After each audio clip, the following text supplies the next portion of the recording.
τις φωτιές στο δάσος, στην Ύπαιθρο γενικότερα. Είναι μια καλή ευκαιρία. Θα προσπαθήσω να το ολοκληρώσω σύντομα, ούτως ώστε να περάσουμε στην πρακτική. Το κορμός όσων θα πούμε είναι η χρήση πυροσβεστήρων και εσείς οι ίδιοι θα χρησιμοποιήσετε πυροσβεστήρες, όποιος θέλει βέβαια. Δεν μπορούμε να αναγκάσουμε όλους να πιάσουν ένα πυροσβεστήρα, αλλά νομίζω ότι είναι μια πολύ καλή ευκαιρία γιατί δεν δίνεται κάθε μέρα. Λοιπόν, θα ήθελα να ξεκινήσω λίγο την εισήγηση με το θέμα που είχαμε πιάσει την Τετάρτη και έχει να κάνει με την εκένωση. Η εκένωση είναι μια διαδικασία πονοκέφαλος για εμάς στην πυροσβεστική, γιατί είναι εξαιρετικά δύσκολο να πιάσουμε τον καθένα από το χεράκι για να τον βγάλουμε έξω. Καταλαβαίνετε, αυτό είναι ανέφικτο. Πρέπει να ασχοληθούμε με την κατάσβεση, εκεί δίνεται η πρώτη προτεραιότητα, ούτως ώστε να μην εξαπλωθεί η φωτιά σε έναν χώρο και μετά τα πράγματα να γίνουν πάρα πολύ δύσκολα. Βέβαια, όταν υπάρχει θέμα ανθρώπινης ζωής, εννοείται ότι μπαίνει σε ύψιστη προτεραιότητα και είναι το πρώτο πράγμα που κοιτάμε. Γι' αυτό κάποιες ομάδες διάσωσης που υπάρχουν ασχολούνται.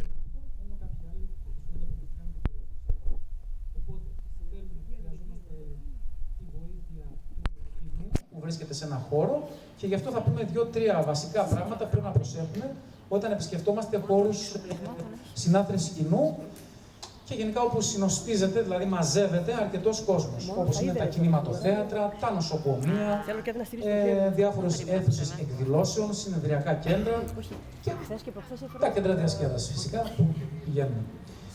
Εκεί λοιπόν το πρώτο και βασικό πράγμα που πρέπει να προσέχουμε είναι από πού θα βγούμε.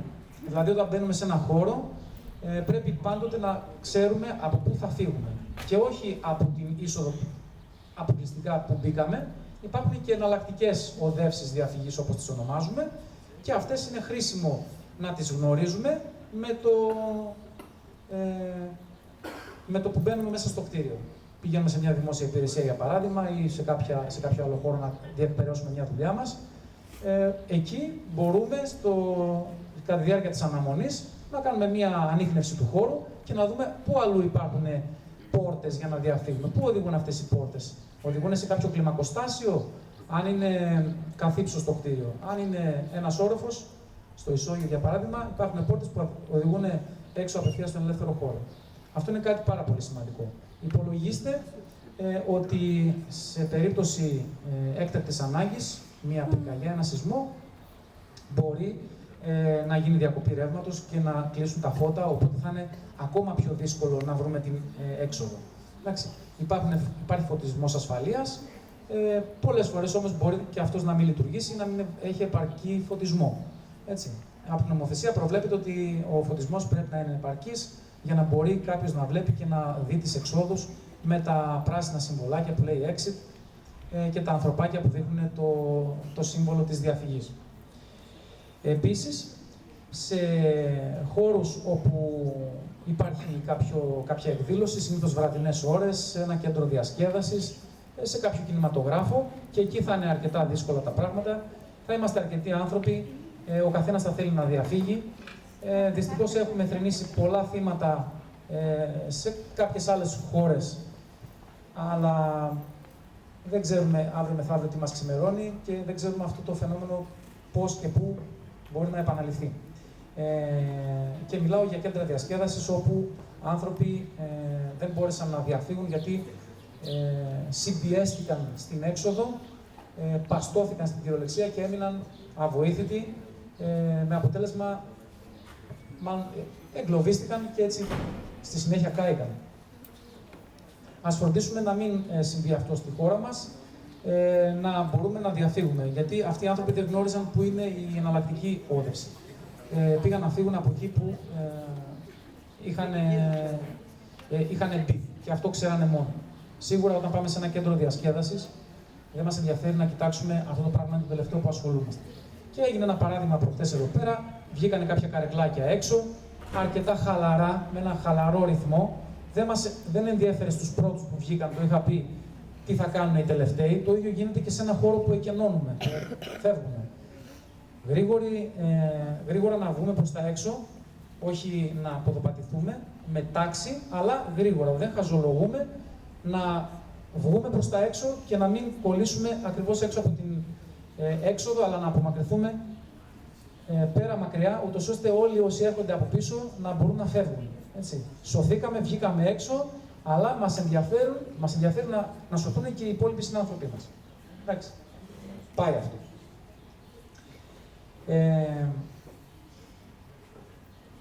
Να πούμε δύο πράγματα για την πυρόσβεση. Η φωτιά είναι ένα χρήσιμο στον άνθρωπο από την αρχαιότητα, είναι χρήσιμη, βοηθάει σε πολλές εφαρμογές, αλλά εάν δεν προσέξουμε, μπορεί να κινδυνεύσει η ίδια μας η ζωή και φυσικά η περιουσία μας, ο εξοπλισμός μας, ό,τι έχουμε στον χώρο που μένουμε, στον χώρο που εργαζόμαστε. Έτσι ακριβώς υπάρχουν τα φορητά μέσα πυρόσβεσης, πυροσβεστήρες, που πολύ ωραία μας ανέλησε η ομάδα της Φύλαξης Μουσείων. Είναι ένα πρώτο μέσο αντιμετώπισης, καταπολέμησης της πυρκαγιάς, είναι τα φορητά μέσα, οι πυροσβεστήρες που έχουν 2-3 διαφορετικά κατασβεστικά υλικά ο κάθε ένας για να αντιμετωπίζουν ανάλογες πυρκαγιές. Δηλαδή, όπως θα δούμε στη συνέχεια, κάποια υλικά τα αντιμετωπίζουμε με συγκεκριμένα κατασβεστικά υλικά, ανάλογα σε τι φάση βρίσκονται, αν είναι σε υγρά μορφή, σε στερεά ή σε αέρια. Λοιπόν, ίσως να έχετε ακούσει, θα χρειαστώ εδώ και τη βοήθειά σας. Υπάρχουν 3 βασικοί παράγοντες που πρέπει να συνυπάρχουν για να δημιουργηθεί φωτιά. Σας ακούω. Ποιοι είναι αυτοί? Εσείς τα ξέρετε. Ποια 3 πραγματάκια χρειάζονται για να δημιουργηθεί μια φωτιά? Οξυγόνο. Οξυγόνο. Πάρα πολύ ωραία. Στο διάστημα δεν μπορεί να δημιουργηθεί φυσικά φωτιά, γιατί υπάρχει το κενό. Έτσι. Δεν έχουμε οξυγόνο, είναι απαραίτητη προϋπόθεση. Άλλος παράγοντας. Τι άλλο χρειάζεται για να γίνει μια φωτιά? Τι βάζουμε στο τζάκι? Θερμότητα. Ωραία. Το είπατε. Η θερμότητα και η καύσιμη ύλη.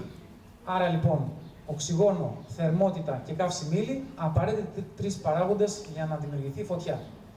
Χωρίς έναν από αυτούς δεν μπορεί να δημιουργηθεί. Ή διαφορετικά να το πούμε, αν απουσιάζει ένας από τους 3, η φωτιά σβήνει. Άρα αυτό είναι και όλο το μυστικό της πυροσβεστικής τακτικής που χρησιμοποιούμε από την πιο απλή φωτιά, την πιο μικρή, μέχρι την πιο μεγάλη. Να αφαιρέσουμε έναν από αυτούς τους 3 παράγοντες. Οι πυροσβεστήρες, ανάλογα με το κατασβεστικό υλικό που έχουν, επενεργούν σε έναν ή πολλές φορές σε περισσότερους του ενός παράγοντες, το είπανε και τα παιδιά προχθές. Οπότε, αν η φωτιά είναι μικρή σε έκταση, μπορούμε να την πιάσουμε με έναν πυροσβεστήρα. Γιατί ακριβώς όπως υπόθηκε, το πρώτο λεπτό η φωτιά σβήνει με ένα ποτήρι νερό, το δεύτερο λεπτό με ένα κουβά, το τρίτο λεπτό με έναν τόνο και μετά το τρίτο λεπτό τα πράγματα είναι δύσκολα. Χρειάζονται μεγάλες πυροσβεστικές δυνάμεις για να επέμβουν. Τα κατασβεστικά υλικά που χρησιμοποιούμε είναι, όπως αναφέρθηκε, η σκόνη, το νερό, το διοξίδιο του άνθρακα και ο αφρός. Το πιο απλό μέσο που χρησιμοποιούμε, το πιο φθηνό και εύκολο να το χρησιμοποιήσουμε, είναι το νερό. Έτσι. Όλοι έχουμε χρησιμοποιήσει το νερό για να σβήσουμε μια μικρή φωτιά, ένα τζάκι, κάποια φύλλα που έχουμε μαζέψει και κάψαμε για να τα αποτεφρώσουμε, κάποια άχρηστα υλικά. Είναι το πλέον εύκολο να βρεθεί. Ένα άλλο πολύ χρήσιμο κατασβεστικό υλικό είναι η ξηρά σκόνη. Αυτή αποτελείται από κάποια υλικά, όπως είναι η διτανθρακική σόδα και το διτανθρακικό νάτριο και κάλιο, και επενεργεί με κάποιο τρόπο στην φωτιά, διακόπτοντας την χημική αλυσωτή αντίδραση, δηλαδή ένα μηχανισμό που ουσιαστικά επαναλαμβάνει και συνεχίζει κατάσβεση, την καύση. Συγγνώμη. Επίσης, έχουμε τον αφρό. Ο αφρός δεν είναι τίποτε άλλο από νερό με μια αφροποιητική ύλη όπως είναι το υγρό κρεμοσάπινο που έχουμε στο σπίτι μας. Το αναμειγνύουμε στα χέρια μας με το νερό και παράγεται έτσι αυτές οι μπουρμπουρίθρες και δημιουργείται ο αφρός με τη βοήθεια βέβαια και του αέρα που υπάρχει στην ατμόσφαιρα και αποκτάει κάποιο όγκο. Έτσι λοιπόν, αυτό θα πρέπει να το έχουμε κατά νου όταν θέλουμε να σβήσουμε μια φωτιά σε αντίστοιχη περίπτωση που θα χρησιμοποιούσαμε νερό. Αν δεν έχουμε νερό, μπορούμε να χρησιμοποιήσουμε άφοβα και αφρό. Και τέλος, το διοξείδιο του άνθρακα, που έχει και αυτό κυρίως ψυκτική δράση, γιατί βγαίνει από την φιάλη σε θερμοκρασία μείον 80 βαθμούς Κελσίου. Γι' αυτό και είπανε οι φίλοι μας ότι χρειάζεται μεγάλη προσοχή κατά την εκτόξευση, να μην πέσει επάνω στο σώμα, για να μην μας δημιουργήσει ψυχρά εγκάβματα. Υπάρχει αυτή η ειδική χωάνη και η χειρολαβή, μόνο από αυτήν κρατάμε τον πυροσβεστήρα. Λοιπόν, τα υλικά που έχουμε να σβήσουμε είναι οι τρεις καταστάσεις της ύλης. Μπορεί να είναι στερεά καύσιμα, υγρά καύσιμα ή αέρια καύσιμα. Στα στερεά υλικά θα χρησιμοποιήσουμε νερό. Στα υγρά καύσιμα θα χρησιμοποιήσουμε αφρό ή σκόνη. Και στα αέρια καύσιμα θα χρησιμοποιήσουμε σκόνη ή διοξείδιο του άνθρακα.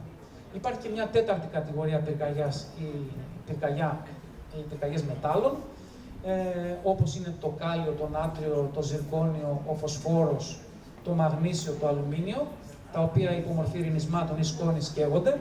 Εκεί χρησιμοποιούμε ειδικές σκόνες, είναι πιο σπάνιο να τους συναντήσουμε.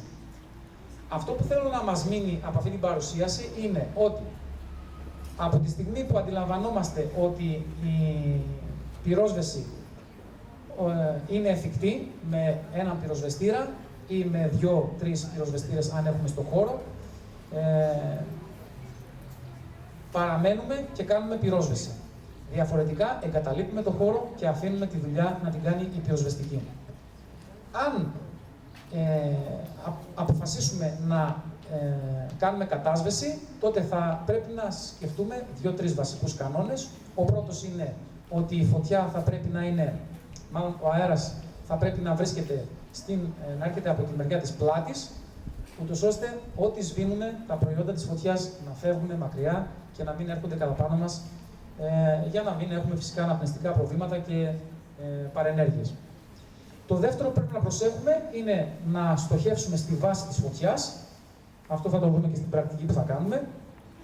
Με μια ιδιαιτερότητα ότι εφόσον πρόκειται για υγρά καύσιμα, θα πρέπει να ξεκινήσουμε λίγο πιο μπροστά από το σημείο που είναι το υγρό καύσιμο. Εντάξει, έστω ότι έχουν χυθεί κάτω λάδια, πετρελοειδή ή παρεμφερή υλικά, θα πρέπει να ξεκινήσουμε λίγο πιο μπροστά, γιατί αν στοχεύσουμε στη βάση, ακριβώς στο κέντρο της φωτιάς, θα δημιουργηθεί ένα φούντομα, μια αναμόχλευση και έτσι θα φουντώσει η φωτιά, οπότε αυτό δεν το θέλουμε. Θα το κάνουμε και στην πρακτική να το δείτε αυτό. Είναι μια βέβαια πιο σπάνια περίπτωση να συναντήσουμε υγρά καύσιμα. Συνήθως σε ένα κλειστό χώρο όπως είναι το σχολείο ή ένας χώρος εργασίας έχουμε να αντιμετωπίσουμε πυρκαγιές στερεών υλικών. Έτσι. Κάτι άλλο που πρέπει να προσέξουμε είναι ότι θα πρέπει να χρησιμοποιήσουμε περισσότερους του ενός πυροσβεστήρες ταυτόχρονα για να πιάσουμε τη φωτιά, γιατί αν χρησιμοποιήσουμε έναν διαδοχικά μετά τον άλλον, μπορεί η φωτιά στα ενδιάμεσα διαστήματα να αναζωπηρωθεί όπως λέμε, να φουντώσει και έτσι να μην την προλάβουμε. Εντάξει. Και τέλος, να μην ξεχάσουμε να δώσουμε τους πυροσβεστήρες για αναγόμωση, γιατί μετά την χρήση τους πρέπει να ξαναγεμίσουν, οπότε δεν ξέρουμε πότε θα τους ξαναχρειαστούμε. Απλά, όταν τελειώσει ο πυροσβεστήρας και αδειάσει, τον τοποθετούμε σε οριζόντια θέση, έτσι ώστε αν προστρέξει κάποιος για βοήθεια, να πάρει το μήνυμα, οπτικό μήνυμα, ότι αυτός ο πυροσβεστήρας έχει αδειάσει, έχει τελειώσει, θα πάρω κάποιον ο οποίος είναι σε κάθετη θέση. Στη συνέχεια θα πούμε για το πώς λειτουργούμε τον πυροσβεστήρα, αφού έχουμε 3 βασικές κινήσεις. Έστω ότι έχει δημιουργηθεί μια φωτιά στον χώρο, παίρνουμε τον πυροσβεστήρα, απασφαλίζουμε βγάζουμε αυτή την ασφάλεια, τραβώντας την οριζόντια.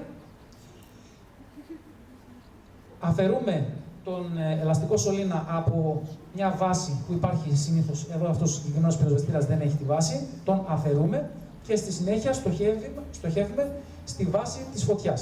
Εδώ. Κατά αυτόν τον τρόπο. Ωραία.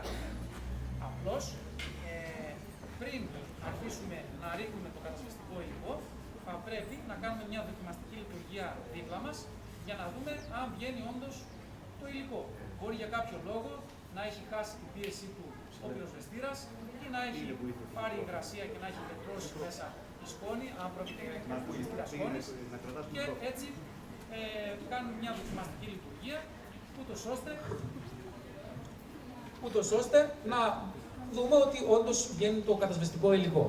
Στη συνέχεια θα πρέπει να είμαστε αρκετά δραστήριοι, δηλαδή να κάνουμε κυκλικές κινήσεις στον σωλήνα, ούτως ώστε να σαρώνει, όπως λέμε, την φωτιά, πάντοτε στη βάση της, όχι επάνω στις φλόγες, και είτε μπορούμε να κάνουμε κυκλικές κινήσεις, είτε δεξιά-αριστερά, ούτως ώστε να μπορεί να σκορπίζει, να απλώνει η σκόνη το κατασβεστικό υλικό που θα χρησιμοποιήσουμε. Εντάξει, ευχαριστώ. Επίσης, να πούμε ότι όλα τα κατασβεστικά υλικά στους πυροσβεστήρες έχουν ένα βεληνικές, δηλαδή ένα ωφέλιμο μήκος, και γι' αυτό θα πρέπει να ξεκινήσουμε από μια απόσταση που ούτε να είμαστε πάρα πολύ μακριά από την φωτιά, αλλά ούτε και πολύ κοντά. Αυτή η απόσταση είναι περίπου 4 με 5 μέτρα, εξαρτάται πάντοτε αν είμαστε σε ανοιχτό χώρο ή σε κλειστό. Εντάξει, θα τα δούμε στην πράξη, δεν θέλω άλλο να σας κουράσω, αυτές είναι οι βασικές αρχές. Και επίσης και δύο λόγια για τη συμπεριφορά μας όταν κάνουμε μια εκδρομή έξω στο δάσος. Εδώ για παράδειγμα έχουμε ένα ωραίο δάσος, το Σεϊσού. Θα πάμε για αναψυχή, να γνωρίζουμε ότι από 1η Μαΐου μέχρι 31 Οκτωβρίου, που είναι η αντιπυρική περίοδος, απαγορεύεται να ανάβουμε φωτιά, παρόλο που μπορεί να υπάρχουν θέσεις για ψισταριές, έτσι, απαγορεύεται. Μόνο το χειμώνα, εφόσον θέλουμε από 1η Νοεμβρίου μέχρι 30 Απριλίου να κάνουμε να ψήσουμε κάτι, μπορούμε να το κάνουμε. Γενικότερα, να γνωρίζετε ότι αυτή την περίοδο απαγορεύεται κάθε χρήση φωτιάς στην ύπαιθρο. Ούτε λοιπόν για αστείο, γιατί πραγματικά είναι ασύλληπτη η ταχύτητα με την οποία προχωράει η φωτιά, και αν κάνουμε αν έχουμε μία αμέλεια, το πιο πιθανό είναι να μην προλάβουμε να την σβήσουμε. Εντάξει. Επίσης, να θυμόμαστε ότι σε περίπτωση που αντιληφθούμε φωτιά στο δάσος, θα πρέπει να ειδοποιήσουμε άμεσα την πυροσβεστική υπηρεσία στον αριθμό 199. Υπάρχει και το 112, απλώς καθυστερεί, γιατί χτυπάει σε ένα τηλεφωνικό κέντρο και μετά αυτοί μοιράζουν την κλήση ανάλογα με το τι περιστατικό είναι. Αν είναι για το ΕΚΑΒ, αν είναι για την αστυνομία, αν είναι για την πυροσβεστική, οπότε χάνεται χρόνος. Εκεί θα αναφέρουμε 4 βασικά πράγματα. Το σημείο της φωτιάς, που καίει. Αυτό είναι αρκετά δύσκολο να γίνει μέσα σε δάσος, γι' αυτό όταν επισκεφτόμαστε το δάσος πρέπει ανά πάσα στιγμή να γνωρίζουμε πού βρισκόμαστε και τι βλέπουμε γύρω μας, και αυτό χρειάζεται εξάσκηση για να γίνει. Τι καίγεται, τι βλάστηση, πουρνάρια, πεύκα, χαμηλή βλάστηση, χόρτα. Το μέγεθός της, αν είναι για παράδειγμα 10 στρέμματα, αν είναι ένα στρέμμα, αν ξεκινάει τώρα ή αν έχει ήδη εξαπλωθεί. Και τέλος, να δώσουμε την κατεύθυνσή της προς τα που κινείται, ούτως ώστε να βοηθήσουμε και τις πυροσβεστικές δυνάμεις να πάνε να την κόψουν από το σωστό σημείο. Μπορούμε επίσης, αν θέλουμε, να δώσουμε συμπληρωματικά κάποια βοήθεια από πού θα προσεγγίσουν οι πυροσβεστικές δυνάμεις, γιατί μέσα στο δάσος είναι πολύ δύσκολο να επιλέξουμε, να το πω έτσι, τον κατάλληλο δρόμο, αν δεν γνωρίζουμε το ακριβές σημείο της φωτιάς. Εντάξει, γι' αυτό παίζει πολύ μεγάλο ρόλο αυτή η πρώτη πληροφορία που σας είπα. Σκουπίδια. Στο Σέισου έχουμε κάδους εγκατεσπαρμένους σε όλο το δάσος. Δυστυχώς δεν υπάρχει